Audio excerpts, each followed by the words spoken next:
Pernikahan beda usia. Bab 209.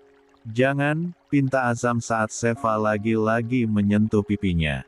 Seva tertegun melihat Azam tak seperti biasanya. Abang, makek. Azam terkejut. Ia lalu menggelengkan kepalanya. Masih berpikir kalau ia memang seperti orang yang mabuk. Tapi ia tak meminum apapun selain yang diberikan Alea di rumahnya.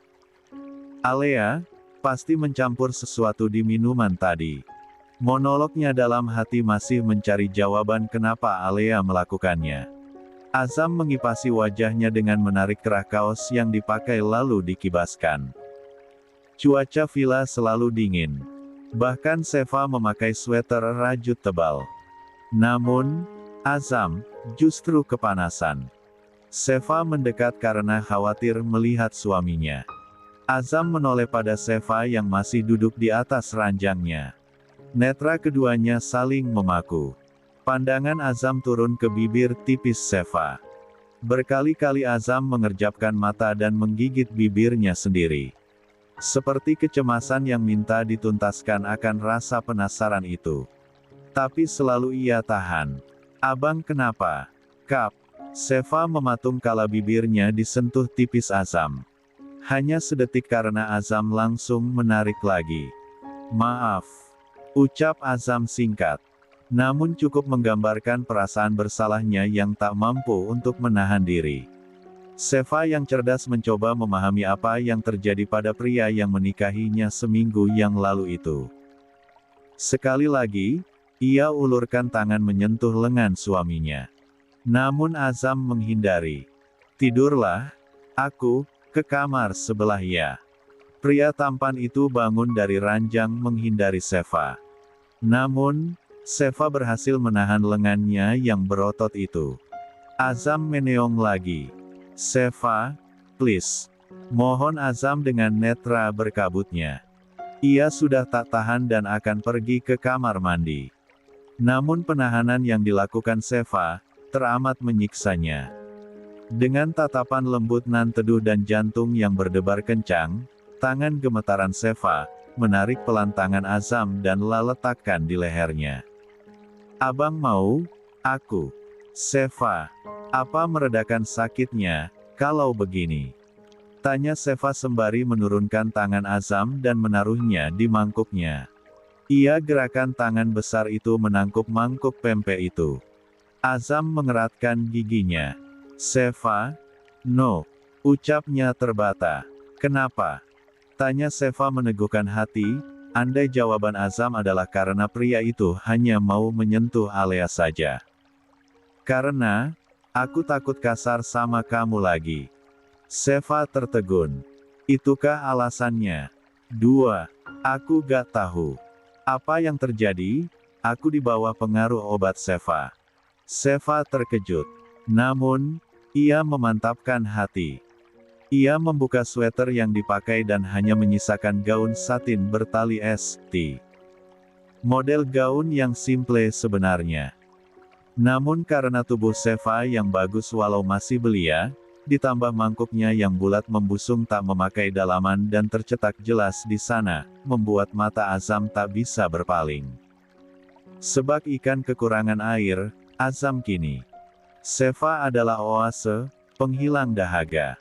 Tolong usir aku sekarang.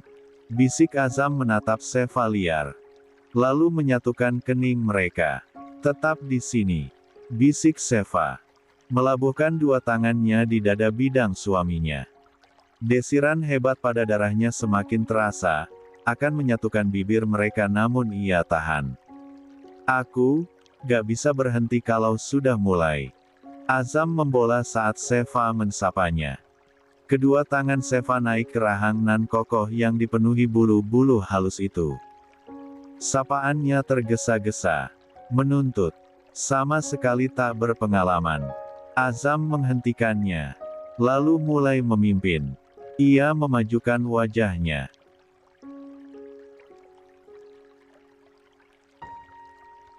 Mensapa lembut bibir tipis Seva yang rasanya masih sama. Meski semangatnya menggebu ingin segera melahap tanpa sisa, Azam masih sadar jika Seva belum terbiasa. Panen mangga tipis-tipis pun terlaksana. Alea melihat jam di ponselnya. Sudah sejak 1 jam yang lalu Azam pergi dari rumahnya. Namun tak ada kabar lagi. Alea lalu meneleponnya. Jawab teleponnya. JAWAAAB. Teriak Alea frustasi. Azam berjanji untuk segera datang padanya. Namun tak ditepati. Alea kembali menelepon pria yang mengaku mencintainya itu. Namun nihil. Azam tak menjawab panggilannya. My Life Calling. Terlihat sebuah panggilan di ponsel mahal yang tergeletak jatuh di lantai. Bersamaan dengan pakaian Azam yang teronggok di sana. Benda-benda itu seolah menatap iri pada pasangan pengantin baru yang tengah mereguk manisnya bulan madu di atas pelangi. Hanya kita berdua, nyanyikan lagu cinta, walau 1000 duka kita takkan berpisah itu. Prak! Alea melempar ponsel mahal itu ke lantai hingga layarnya pecah. Tangannya terkepal menahan amarah. Matanya memerah. Azam ingkar janji. Hingga dini hari, Azam tak kembali. Alea membuka pintu rumahnya. Berharap Azam tiba-tiba saja datang sambil meminta maaf. Namun hanya ada rintik hujan dan kilat yang menyambar di atas sana. Alea meluruhkan tubuhnya bersandar di ambang pintu. Membiarkan percikan air hujan membasahi wajahnya. Berharap air itu bisa meredakan amarahnya yang kini tengah membara dan ingin rasanya ia membakar villa itu bersama Seva di dalamnya. 4. Seva memang sedang terbakar.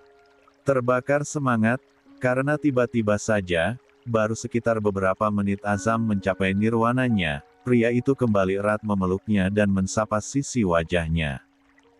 Hujan deras di luar sana tak mampu menyejukkan hawa panas di kamar villa ini. Hujan dan honeymoon adalah sahabat karib yang menyenangkan dan lebih sempurna lagi dengan petir yang menggelegar. Duar.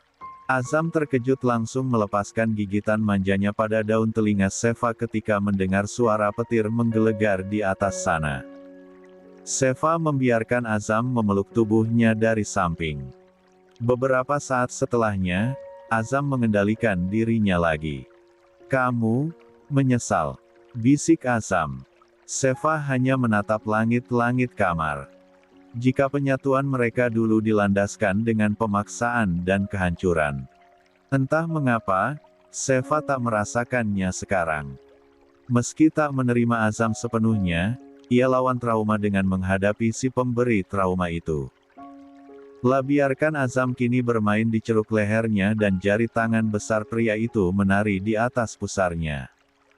Naik ke belahan dadanya lalu turun lagi. Mungkin sulit bagi Azam melupakan cinta pertamanya sehingga dia rela melanggar janji. Namun, sulit bukan berarti tidak bisa sama sekali. Pengaruh obat itu belum reda. Azam kembali mensapa Seva namun Seva tak merespon seperti tadi. Azam tersenyum miris. Ia bangun dari tidurnya namun masih duduk di ranjang. Rupanya, Seva tadi melayaninya hanya atas dasar kasihan. Karena ia berada di bawah pengaruh obat. Seva, boleh aku bilang sesuatu? Seva memandang lekat-lekat punggung kekar Azam demi mendengar ucapannya. Malam kemarin, aku sama Alea. Gak berhubungan intim. Wajah Seva bersemu merah. Melarikan pandangan ke arah jendela. Ia tak terbiasa mendengar kata-kata itu.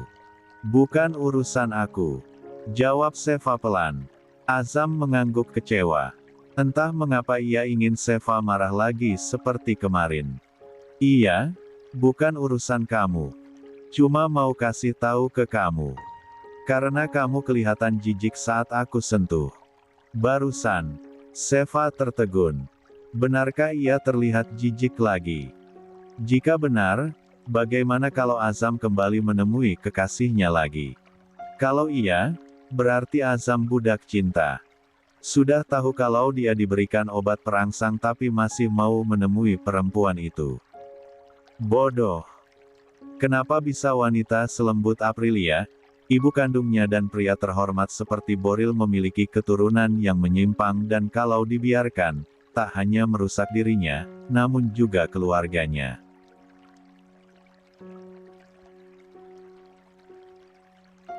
Mama percaya sama Kanu. Ucapan Aprilia terngiang lagi di telinganya. Ikat suami, di perutnya dan di bawah perutnya. Jika Alea bisa menguasai Azam, kenapa Seva tidak? Ia istri sahnya. Tentu memiliki kuasa yang lebih. Seva bangun dari tidurnya lalu bergerak maju. Azam terkesiap melihat tangan Seva melingkari perut atletisnya dan ujung dada itu terasa kenyal di punggungnya. Membuat Azam dengan tak tahu dirinya, bersemangat lagi. Jangan jajan di luar lagi, gak higienis. Berpikir kenapa Tuhan menjadikannya anak yatim piatu. Walau ia selalu bersyukur tak pernah kekurangan kasih sayang dari Pade dan juga budenya, tetapi pertanyaan itu selalu ada dalam benaknya. Saking penasarannya Seva kecil bertanya pada sang bude dan budenya berkata, rahasia Tuhan gak ada yang tahu. Ambil hikmahnya aja. Dengan perantara nasibmu yang yatim piatu, kamu bertemu sama keluarga Rohichan. Kita gak kesulitan ekonomi lagi. Tanda hubung. Pertanyaan Seva terjawab. Mungkin salah satu hikmahnya juga, ia jadi mandiri dan jarang mengeluh. Seva tumbuh lebih cepat. Dewasa pula pemikirannya. Peristiwa pahit paling besar dalam hidupnya pun menimpa.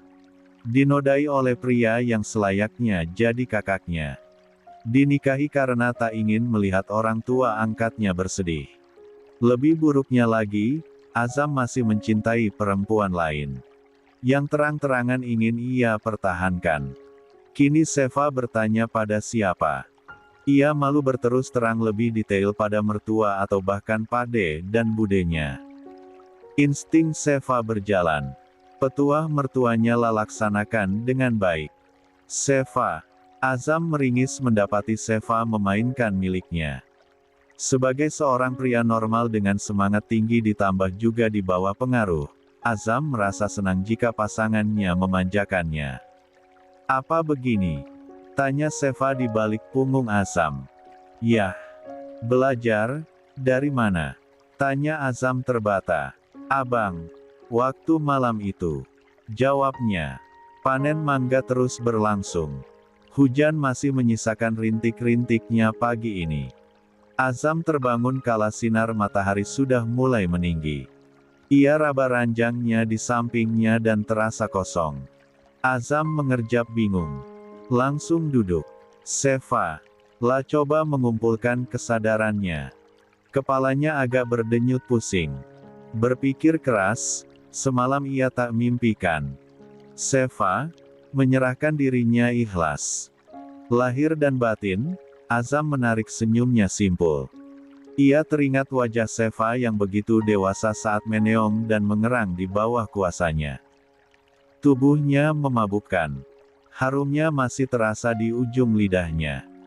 Ah, Azam andailah tak takut Seva sakit karena lelah harus melayaninya sampai pagi, tak akan ia pura-pura tertidur agar Seva juga istirahat. Sabar banget ya gue. Suami idaman emang.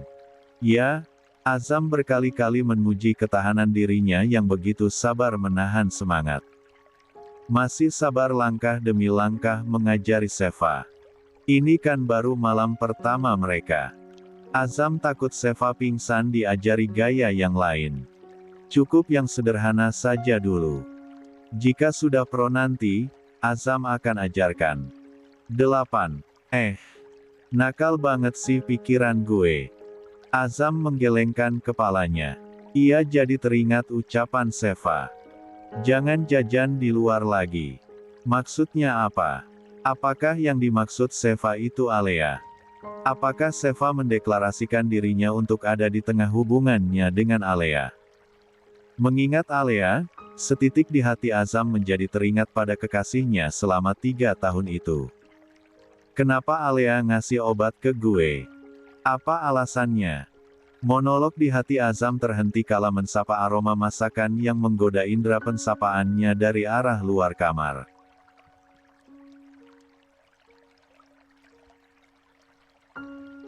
Azam lalu turun dari ranjang. Azam mengambil celana panjangnya lalu pakai dan segera keluar dari kamar. Dilihatnya, seorang wanita cantik yang barusan ia pikirkan. Tengah memasak di dapur mini yang disediakan pemilik villa ini. Azam tersenyum. Ia gigit bibir bawahnya saat mendengar Seva bersenandung kecil. Meski hanya gumaman tanpa syair lagu, namun nampaknya Seva sangat bahagia. Terlihat dari pinggulnya yang bergoyang. Kesana kemari. Seva terkesiap saat Azam melingkari perutnya. Lalu badan besar itu memeluknya dari belakang. "Masak apa?" "Spaghetti." "Spaghetti?" tanya Azam diceruk leher istrinya sambil melihat bagaimana tangannya terampil mengaduk saus bolognese itu di atas wajan. Saus instan yang hanya tinggal dipanaskan. "Karena gak ada soto, aku bikin yang ada aja. Kebetulan suami aku berdarah Itali. Jadi bikin ini." Azam terkekeh. "Daun singkong direbus aja juga aku mau." "Masa?" "Iya, tapi suapin. Pakai ini suapinnya." Ucap Azam menarik wajah Seva ke samping agar mudah mensapa bibirnya. Lumayan lama mereka berpagutan, sampai Seva ingat ia tengah memasak. "Hampir gosong," omel Seva. Yang dibalas kekehan Azam. Seva sesekali bersenandung kembali mencoba abai akan risih si jangkung ini di belakangnya. Seva matikan kompornya. Spaghetti itu ia tata dengan cantik di atas piring lalu ia siram dengan saus bolognese parsley. "Jauhan ih," pinta Seva saat bagian belakangnya sengaja digesek oleh bagian depan suaminya. Persis pria hidung belang di bis yang sengaja mepet-mepet demi mencapai kepuasan. "Goyangan kamu aduhai Seva. Coba lagi," pinta Azam. Seva tersenyum malu. Namun tak ayal ia ikuti juga sarapan. "Gini." Azam meneong merasakan bokong Seva menggoyangnya ke kanan dan ke kiri. "Gini, Seva." Terus berulang hingga tangan Azam yang satu bergerak naik ke dalam bawahan gaun Seva dan ketika jarinya menabrak pinggiran kain segitiga itu, Seva menghindar. 9. Eits, sarapan dulu. Dengan lincah Seva melenggang sambil membawa piring spagettinya. Azam tertawa rendah. Merasa malu tak bisa menahan diri. Lihatlah cara berjalan Seva. Sungguh Azam menyesal membuatnya seperti itu. Pasti, sangat tak nyaman. Ada yang bisa dibantu. Seva menoleh dari arah meja makan. "Tolong bawain gelas teh sama susunya." Tunjuk Seva pada dua cangkir keramik berwarna putih di atas meja dapur, satu berisi teh dan satu lagi susu. Azam bisa tebak kalau ini susu rendah lemak untuknya. Ternyata Seva ingat. Ia punya asam lambung dan tahu apa saja yang harus dikonsumsi. "Buat abang, sausnya gak terlalu banyak. Gak pakai keju. Dagingnya itu asli." "Boleh kok. Kalau daging asli. Asal jangan sirloin." "Cek, kamu lupa kalau aku udah sembuh?" tanya Azam duduk di kursi makannya. "Amin, tapi kan harus jaga-jaga. Sengaja sausnya juga gak aku kasih tomat." Azam tersenyum. Seva benar-benar terlihat lebih dewasa dari usianya. Ia cantik dengan keanggunan dan entah kenapa semakin hari semakin seksi di matanya. Azam meminum susu rendah lemak miliknya sambil memperhatikan Seva yang juga tengah minum dari cangkirnya. Setelah itu, Seva mulai sarapan. Hal yang diperhatikan Azam. Sedikit sekali. Hanya di suapan kelima, sudah selesai. Ia minum lagi denya lalu beranjak dari sana. "Mau kemana?" tanya Azam. "Mandi. Ikut." "Enggak. Aku cuma mau cukuran, es tea-nya masih panas." Seva pun mengizinkan Azam mengikuti dari belakangnya. Azam terlebih dahulu sampai di kamar mandi. Berkaca di wastafel, Azam menggunakan foam di wajahnya untuk cukuran. Ia gunakan cukuran dan memulainya dari arah rahangnya.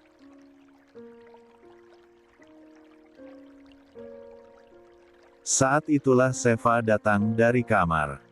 Azam yang terkejut karena Seva hanya menggunakan handuk yang diikat di dada sebatas paha, tak sengaja melukai pipinya. "Aduh, Bang, kenapa?" tanya Seva menghampiri suaminya. Gak apa-apa. Ini berdarah." Seva mengambil cukuran dari tangan Azam. "Hati-hati dong, kok bisa gini? Sini aku aja yang bantu." Azam terkekeh geli lalu menaikkan Seva hingga duduk di atas wastafel itu dan Azam mengurung sisi kanan dan kiri tubuhnya. Ia tak bosan memperhatikan wajah cantik itu yang tengah serius mencukur jenggotnya. 10. Seva. Makasih ya. Untuk malam tadi. Gerakan tangan Seva terhenti. Keduanya saling berpandangan dalam. "Aku tahu kamu melakukannya karena kasihan, tapi aku harap hubungan kita baik-baik aja." Azam mendekatkan wajahnya. Hingga foam itu mengenai pipi Seva. "Aku cuma kasih apa yang jadi hak abang. Kamu ikhlas?" "Ikhlas. Kenapa?" tanya Azam mendekatkan diri mereka lagi. Tangannya meraba dari atas paha kemudian menghilang di balik handuk imut itu. Seva terkesiap. Lalu terbata menjawab. Karena abang suami aku." Gitu aja nanya. "Kecuali Mas Tama, aku enggak." "Ah." Seva menjerit saat Azam terlalu kasar di sana. "Bang." Pekik Seva refleks memeluk bahu suaminya dan menggigit bahu kekar itu. "Tok, tok, tok. Bang. Ada orang." Pinta Seva pelan agar Azam menghentikannya di bawah sana. "Please. Ada orang." Azam melepaskan tangannya dan masih melihat tajam Seva. Dengan nafas terengah, Seva membalas tajam tatapan itu. "Jangan begitu lagi. Sakit." Pinta Seva. Azam mengerjap. Baru sadar kalau ia terlalu kasar. "Maaf sayang, maaf." Ucapnya mensapa puncak kepala Seva. Aku refleks." Ucap Azam. "Gak apa-apa. Maafin aku." Seva menganggukkan kepala. "Itu, ada orang, aku mau ke sana dulu." Azam melongok melihat Seva turun dan akan ke depan dengan handuk saja. Biar aku aja. Paling juga Mang Rahul. Cuma dia yang bisa masuk ke wilayah villa kita. Orang lain gak boleh masuk. Kecuali atas izin Rahul." Ya udah." ujar Seva. Azam tersenyum. Mengambil tisu dan milap foam di wajahnya. Lalu keluar dari kamar mandi. 11. Tok, tok, tok. "Ya, sebentar." ucap Azam. Ia pun membukakan pintu ketika dekat dan alangkah terkejutnya Azam ketika melihat orang yang berada di balik pintu. "Azam. Alea." Azam terkejut bagaimana Alea bisa masuk ke wilayah ini. Apa dia juga menginap? Tapi mana mungkin. Terlihat wajah cantik itu sebab karena abis menangis. Alea menggigit pipi dalamnya menahan tangis. "Aku nunggu kamu yang mau datang lagi ke rumah. Tapi kamu gak datang. Kenapa?" Istrimu sakit ya?" Melihat Azam yang tak bicara, Alea pikir Azam sedang merasa bersalah tanpa Alea tahu kalau Azam sedang bertanya-tanya obat apa yang diberikan Alea padanya semalam. Baru Azam akan bertanya, Alea sudah terlebih dahulu bicara. "Kok aku jadi berpikiran buruk ya? Istrimu sakit, terus kamu gak balik lagi ke aku. Dia baik-baik aja kan?" tanya Alea sambil menarik sudut bibirnya. "Baik-baik aja. Cuma, agak sedikit susah jalan." Alea dan Azam terkejut karena tiba-tiba saja Seva datang.